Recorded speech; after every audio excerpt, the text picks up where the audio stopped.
Salut à tous, c'est Mike, on est sur Octogone et je suis avec Blattman. Mais oui Mike, je suis là. Mince. Figure-toi que le Florent Moragas, je l'ai chassé.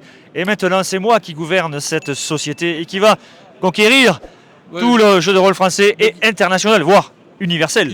Il nous a forcé un peu à faire cette interview, j'avoue, il nous a mis la pression. Oui. Bah, bon, après... Non, après on a vu que les jeux avaient l'air sympas, donc on est venu quand même. Bah, Maintenant que tu es toi le patron, oui. Il va falloir que tu apprennes à nous montrer tes jeux. Oui, mais t'inquiète pas, je suis largement meilleur que l'ancien chef. Oui, mais en même temps, bon, on le connaît bien, il était très moyen dans ce qu'il faisait quand même. Oui, tout à fait. Est-ce que tu peux nous parler du VG Ultraviolet Les Prairies Ultraviolettes et la Cité Noire, c'est un jeu de rôle où on va rentrer dans des steppes étranges, psychédéliques. Un jeu inspiré de Moebius et de Métal Hurlant, où on va rentrer dans des steppes. Il y a des lieux à découvrir, à visiter. Et ces lieux, chaque fois, c'est une histoire qui est un peu à la Métal Hurlant, avec ses principes, ses découvertes, ses découvertes fantasmagoriques. L'idée, c'est de se balader, de découvrir, de construire une caravane, de peut-être devenir marchand dans cet endroit, vivre dans cet endroit, découvrir ces lieux fantasmagoriques. Et donc le jeu, je salue mes fans, on me salue. Le jeu lui-même vous propose dans 300 illustrations, sur 250 pages, et donc c'est très très illustré, et l'auteur est aussi l'illustrateur, donc Lucas Rejec, et donc ce jeu finalement il est très immersif et tout est extrêmement lié, tout est extrêmement lié dans le contenu. C'est une aventure psychédélique, un petit système qui fait 2 pages, un peu à la Donjons et Dragons, très simple. Au D20, tu me disais, etc. Mais on peut mettre son système à soi dedans. Mais on peut mettre son système à soi dedans, c'est un peu OSR parce que tu as, je vois un t-shirt Métal Hurlant, le monsieur doit venir voir les Prairies Ultraviolettes et la Cité Noire. Tu as dans ce système c'est un système assez simple et tu peux gérer la caravane et on peut mettre son système. Donc vraiment c'est un jeu à principe où on part à l'aventure. Oui. On va découvrir des choses, des petites pastilles, des petites pépites, des petits endroits avec leurs spécificités, leurs petits messages, oui, leur petite volonté. Et avec donc une patte graphique, des illustrations en masse, mais en plus de qualité. Parce qu'en effet, c'est bourré de couleurs, il y a un côté dessin animé des années 80 qui est très marqué. Ça pète aux yeux quand on le voit de loin, et quand on se rapproche, il est magnifique. Donc c'est quand même, c'est quand même une sacrée réussite esthétique, quoi. Voilà, on a une belle aventure éditoriale. Je remercie Alain Picard, traducteur, et puis Guillaume Hatt qui a participé aussi à la traduction et le conduite du projet. Une fabuleuse aventure qui donne un produit super, et j'invite à ceux qui ont pledgé et puis ceux qui viendront au stand prendre des cartes postales, et si vous faites des belles aventures de nous envoyer au Donata Édition pour avoir un retour d'aventure.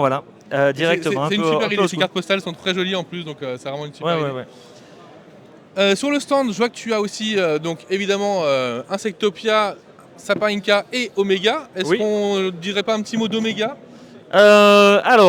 Effectivement, on peut dire un petit mot d'Omega. Donc, 75e siècle, les firmes robotiques gouvernent notre galaxie, la Voie lactée. ChatGPT a gagné, et puis a expulsé l'humain. L'humain a été détruit, la Terre a été détruite, mais bon, l'humain revient il a trouvé des amis dans la galaxie qui sont les Strachals, les Ils et autres créatures, et ils viennent nous confronter en tant que machine, et nous on a, suivant les firmes, on va jouer qui est pour justement la biologie, qui est contre finalement les extraterrestres, qui est un mercenaire ou qui est pour l'information. Donc 5 firmes marquées, et tu vas jouer dans une corporation très dure, mais tu joues une super machine, tu peux changer de châssis.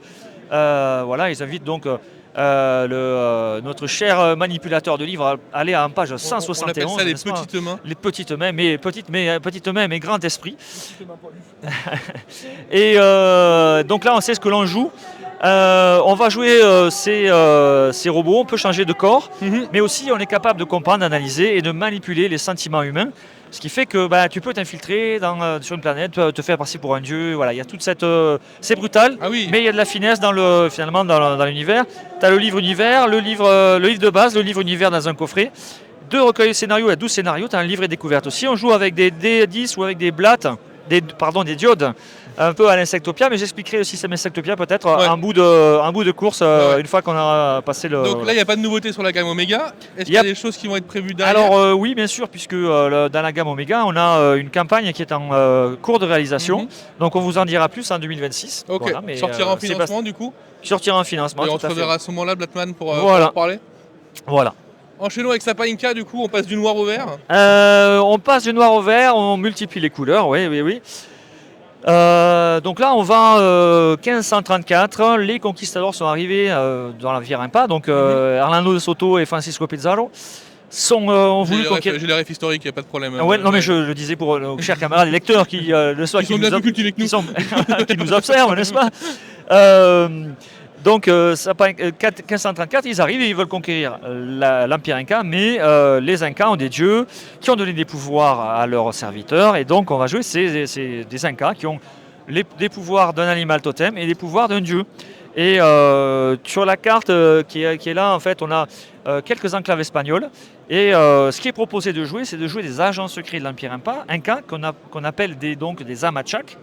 Et ces Amachak ont un médaillon, et donc on joue des agents secrets qui vont défendre l'Empire contre les conquistadors, contre des dieux occultes, puisque tu imagines que s'il y a des dieux gentils, des dieux méchants. Forcément, il y a forcément leur némésis. Voilà. Les conquistadors, les dieux méchants, on va découvrir d'anciennes civilisations, puisqu'il y a les Nazca, il y a différentes civilisations qui ont vécu avant les Incas sur ce territoire.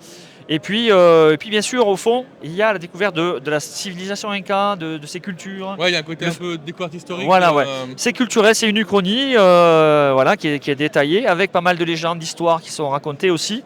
Tu as un livre de base donc, où tu as tout pour jouer, 3 scénarios. Le livre Tawantinsuyu qui décrit finalement le territoire dans lequel on va jouer, avec ses particularités, ses personnages qu'on a détaillés.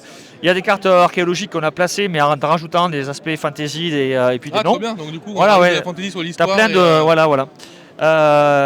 Et puis tu as donc... T'as ce set 2D là aussi là? Oui. C'est sublime. Ouais, c'est des sets 2D. Alors, on joue avec des D8. Et tu vas avoir donc des résultats. En gros, tu as la caractéristique plus la compétence. Et tu dois acquérir, dois arriver à un nombre de réussites. D'accord.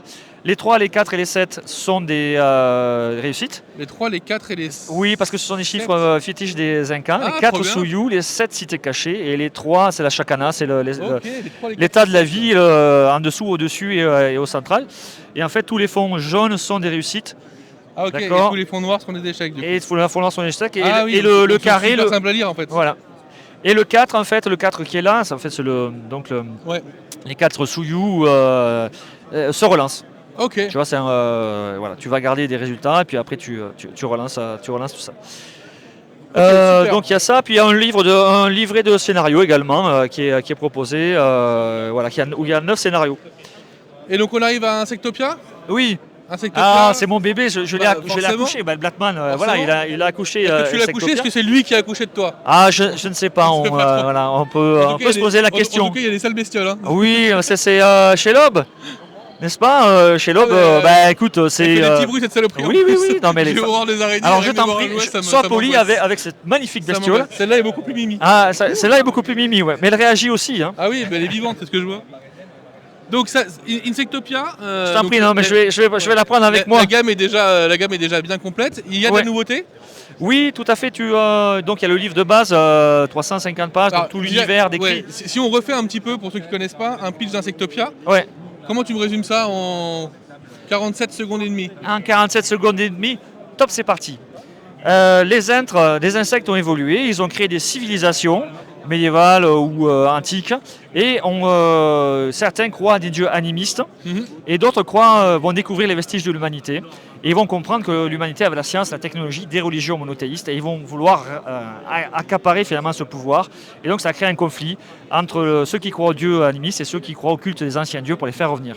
Voilà, c'est un jeu d'intrigue et d'aventure à la Tolkien, mais tu vas jouer des super-héros miniatures, un peu à la Werbère. Donc tu voles, tu piques, tu mords, tu craches de l'acide, tu montes au plafond, tu as une chitine, suivant la température extérieure, ton activité va varier. Voilà, forcément. Tu as des capacités. Voilà. C'est un Medfan avec des particularités un peu space fantasy, puisqu'on va aller de village en village avec des nefs de transport. Voilà, c'est assez fantasmagorique. Et c'est un Medfan avec donc des armes. On a 4 membres principes, on peut combattre avec 4 membres. Voilà, on se bouffe. Voilà. Il y a des spécificités. Et il y a 8 formes de magie aussi dans cet univers. Voilà, avec on interroge la nature et la relation de l'homme à la nature globalement avec. Le message avec qui est derrière, c'est voilà, c'est un message plutôt écologique. Oui. Donc une gamme, comme je disais, qui est quand même sacrément complète déjà. Il y a quand même pas mal de manuels. Et donc ta nouveauté, c'est quoi sur Insectopia? Alors, la nouveauté, c'est un nouveau coffret. Tu as des coffrets, là, tu as 2 coffrets différents qui sont là.